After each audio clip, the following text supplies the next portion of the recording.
Pria kulit hitam ini sedang mengajari anak-anak cara mencuci mobil.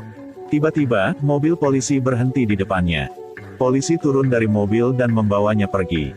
Nenek di rumah melihatnya dan bergegas menghentikan polisi. Tapi polisi tetap bersikeras untuk menangkapnya. Di kantor polisi, mereka menjepitnya ke lantai dan memukulinya dengan brutal.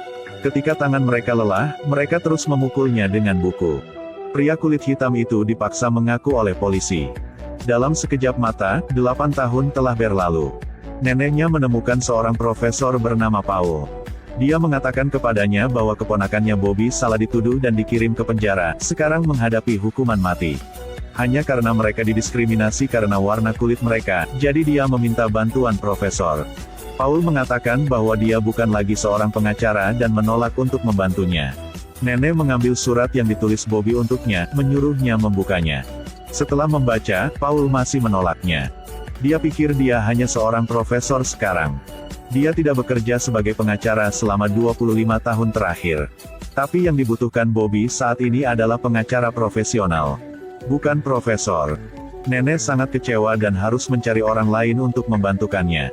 Ketika dia sampai di rumah, Paul menceritakan kisah itu kepada istrinya. Istrinya tersentuh oleh surat Bobby dan berpikir bahwa kasus ini benar-benar perlu diajukan banding lagi. Atas saran istrinya, dia pergi ke stasiun bus untuk mencari nenek Bobby dan memutuskan untuk membantu Bobby membereskan kesalahannya. Dia membawa seluruh keluarga ke TKP untuk mengetahui situasi. Di ruang arsip kasus, dia menemukan informasi tentang kasus 8 tahun yang lalu. Ketika Bobby berusia 13 tahun, ibunya meninggal karena overdosis obat.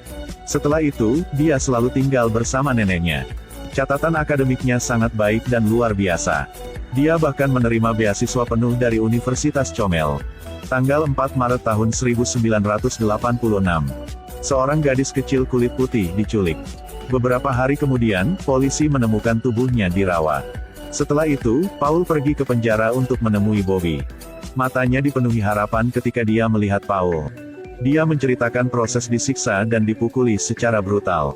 Polisi bahkan menodongkan pistol ke arahnya untuk mengancamnya. Setelah 22 jam penyiksaan terus-menerus baik secara fisik maupun mental, dia harus mengakui semua tuduhan tetapi sebenarnya dia salah dihukum. Pertama, Paulus dengan cermat menyelidiki setiap detail. Pertama, dia pergi ke petugas forensik untuk meninjau situasi saat ini. Mereka mengatakan bahwa luka gadis kecil itu sangat parah. Melalui penyelidikan, mereka menentukan bahwa senjata pembunuh itu adalah parang dengan panjang sekitar 6 inci. Tetapi mereka belum mengidentifikasi pelakunya sebagai Bobby. Karena sebelum mereka melakukan penyelidikan menyeluruh, dia mengakui kejahatannya. Sehingga mereka tidak perlu menyelidiki lebih lanjut. Setelah itu, Paul pergi mencari pengacara tahun itu. Dia bilang itu mungkin karena Bobby berkulit hitam. Jadi juri bahkan tidak mendengarkannya, tetapi mereka segera menghukum Bobby.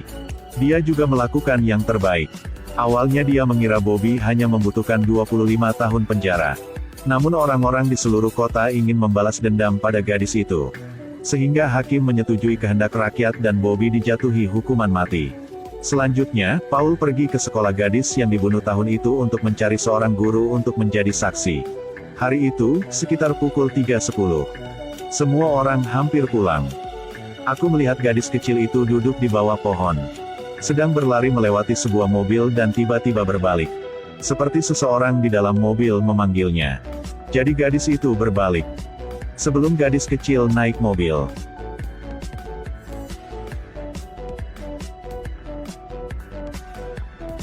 Pada titik ini, guru itu tergerak dan meneteskan air mata. Paul menanyakan itu padanya. Kapan polisi memintanya untuk mengidentifikasi kendaraan itu?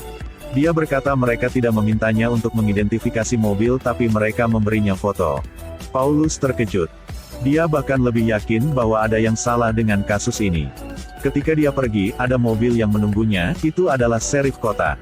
Dia berkata dia ingin membantu Paul mencari tahu tentang kasus tahun itu. Kemudian mengantar Paul ke rumah gadis yang terbunuh itu. Sedikit yang Paul tahu bahwa dia terjebak dalam konspirasi lain. Di mobil ini, kepala polisi kulit hitam mengantar profesor kulit putih untuk menyelidiki kasus ini. Tiba-tiba, dia mengencangkan sabuk pengaman di leher Paul. Paul berteriak minta tolong.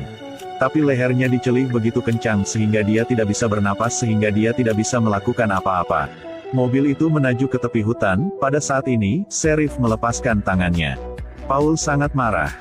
Dan Sheriff hanya mengatakan bahwa dia hanya ingin memberi Paul pemahaman yang lebih baik tentang situasi kasusnya. Jika orang dewasa seperti Paul dicekik selama 5 menit berjalan di jalan seperti itu, dia sudah sangat tidak berdaya. Bagaimana bisa seorang gadis berusia 11 tahun menanggungnya? Jelas bahwa pembunuh membuatnya pingsan terlebih dahulu dan kemudian membawanya ke sini untuk membunuhnya. Di TKP, Sheriff menceritakan apa yang harus dialami gadis kecil itu kepada Paul. Itu terlalu kejam. Kematian tragis tentu saja membuat semua orang membenci si pembunuh. Namun, menurut Paul, hal itu tidak bisa dijadikan alasan bagi polisi untuk membuat Bobby mengaku. Keesokan harinya, dia baru saja meninggalkan rumah dan berniat untuk melanjutkan penyelidikan kasus tersebut. Ketika dia menemukan bahwa mobilnya telah ditulisi oleh seseorang dan kaca depan juga pecah. Saat dia membuka pintu mobil dan masuk ke mobil, seseorang memukulnya dari belakang. Paul memberitahu polisi, tetapi mereka tidak berniat menyelidiki insiden itu. Dan menyarankan Paul untuk meninggalkan kota ini. Tapi itu hanya membuat Paul lebih bertekad dan ingin mencari bukti nyata. Sheriff bertanya, apakah dia tahu Bobby telah didakwa dengan pelecehan dan penculikan anak? Sampai hari ini, kasusnya belum selesai. Paul merasa bahwa itu juga tidak berarti apa-apa. Paul berkata dia ingin melihat kaki kirinya. Benar saja, ada pistol di sana. Menanggapi pertanyaan Paul, Kapolres membenarkan bahwa dia tidak membawa pistol ke ruang interogasi. Dan tidak pernah menggunakan pistol untuk mengancam Bobby. Tetapi Paul menyadari bahwa jika dia tidak melakukan itu, bagaimana Bobby bisa tahu bahwa dia memiliki pistol yang tersembunyi di pergelangan kakinya? Sheriff tidak tahu harus berkata apa. Paul pergi menemui Bobby lagi dan mendapat petunjuk besar. Orang yang membunuh gadis itu juga ditahan di penjara ini. Itu adalah pria yang ditahan tepat di sebelah selnya. Orang itu sudah mengakui kejahatannya terhadap Bobby. Tapi dia hanya bisa duduk di sel di sebelahnya dan meneriakkan ketidakadilannya. Setelah mendengar itu, Paul memutuskan untuk mencari tahu tentang pembunuh gila itu. Tentang kejahatan yang dilakukannya. Pada saat ini, Sheriff memberitahu Paul lagi bahwa yang menguasai kasus merayu dan menculik anak pada tahun itu adalah istrinya. Paul pulang dan bertanya kepada istrinya. Dia juga mengakui bahwa itu adalah kesalahannya. Sehingga membuat Bobby disiksa dan disiksa oleh polisi kulit putih. Bobby kemudian dimasukkan ke lembaga pendidikan ulang. Karena memiliki catatan kriminal, sehingga Bobby kehilangan beasiswa tahun itu. Istrinya merasa sangat bersalah tentang hal itu. Sehingga dia menyarankannya untuk mengambil kasus ini kali ini. Berharap suaminya akan membantunya menebus kesalahan masa lalunya. Dan membiarkan Bobby memulai hidup baru. Akhirnya, Paul menerima untuk memaafkan istrinya. Dia terus menyelidiki petunjuk, jadi dia pergi ke penjara untuk bertemu Sullivan.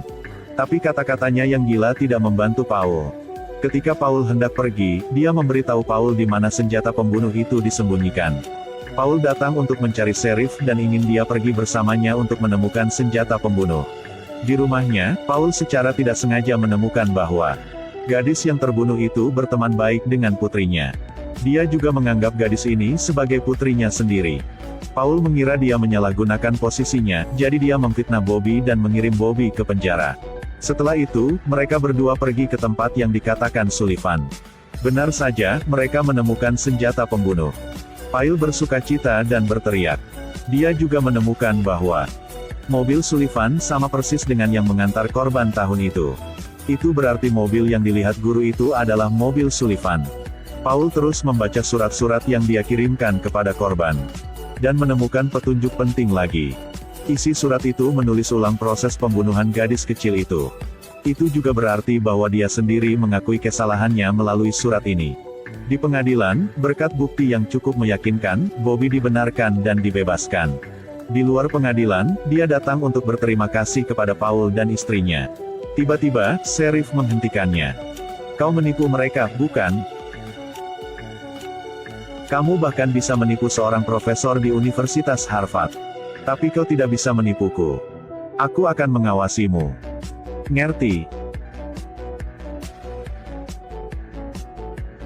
Pria kulit hitam Bobby dipenjara secara tidak adil. Dia mencoba segala cara untuk meminta profesor terkenal Paul untuk membantunya mendapatkan kembali kepolosannya. Setelah semua upaya Paul, dia akhirnya dibebaskan. Tetapi Paulus tidak menyangka bahwa dia terjebak. Keesokan harinya, dia mendapat telepon, itu Sullivan. Dia berpura-pura sombong dan berkata, apakah surat itu benar-benar berfungsi? Kami tahu ini akan berhasil. Paul terkejut dan bertanya kepadanya, kami terdiri dari siapa? Sullivan membuat syarat untuk Paul. Dia memberitahu Paul di mana orang tuanya tinggal.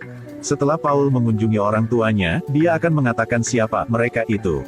Ketika Paul tiba di rumah Sullivan, dia menemukan orang tuanya meninggal secara tragis di dalam. Paul segera pergi ke penjara untuk menemuinya. Dia menantikan untuk mendengar Paul memberitahunya tentang situasi orang tuanya. Paul tahu itu adalah keinginan terakhirnya. Jadi Paul ingin Sullivan memberitahu dia siapa dalangnya terlebih dahulu. Sullivan dengan jujur mengatakan semuanya. Bobby adalah pembunuh sebenarnya yang membunuh gadis kecil itu. Mereka bekerja bersama, dan Sullivan membantunya keluar dari penjara. Dan Bobby akan membantunya membunuh orang-orang yang melecehkannya ketika dia masih muda. Itu adalah orang tua biologisnya. Keinginan terakhirnya telah terpenuhi. Paul tidak mengerti mengapa mereka datang kepadanya untuk melaksanakan rencana itu. Sullivan berkata dia juga tidak tahu. Tapi pasti Bobby punya alasan untuk melakukan ini. Kemudian Paul memberitahu Sullivan bahwa orang tuanya belum meninggal. Mereka memaafkannya dan bahkan berdoa untuknya. Setelah mendengarkan ini, Sullivan sangat marah, mengutuk sepanjang waktu. Paul bergegas kembali ke hotel dan mencari istri dan anak-anaknya. Tetapi tidak menemukan siapapun di sana. Bobby membunuh banyak orang yang dikirim Sheriff untuk melacaknya. Dia bahkan menyandera istri dan anaknya. Sheriff tidak bisa menghubungi bawahannya dan bergegas ke hotel. Ketika Paul keluar dari pintu, dia melihat mobil istrinya keluar dari tempat parkir. Dia dan Sheriff segera mengejar mobil. Tetapi pada akhirnya tetap tidak bisa mengejar. Dia menelepon istrinya. Bobby menjawab telepon dan meminta untuk menemuinya di tempat pembunuhan gadis itu tahun itu. Ketika mereka tiba, Paul dan Sheriff memutuskan untuk berpisah dan mengambil tindakan. Kemudian, Sheriff tiba-tiba diserang dari belakang oleh Bobby. Sementara Paul telah menemukan istri dan anak-anaknya, dia terburu-buru untuk melepaskan ikatan mereka. Kemudian terdengar suara tembakan.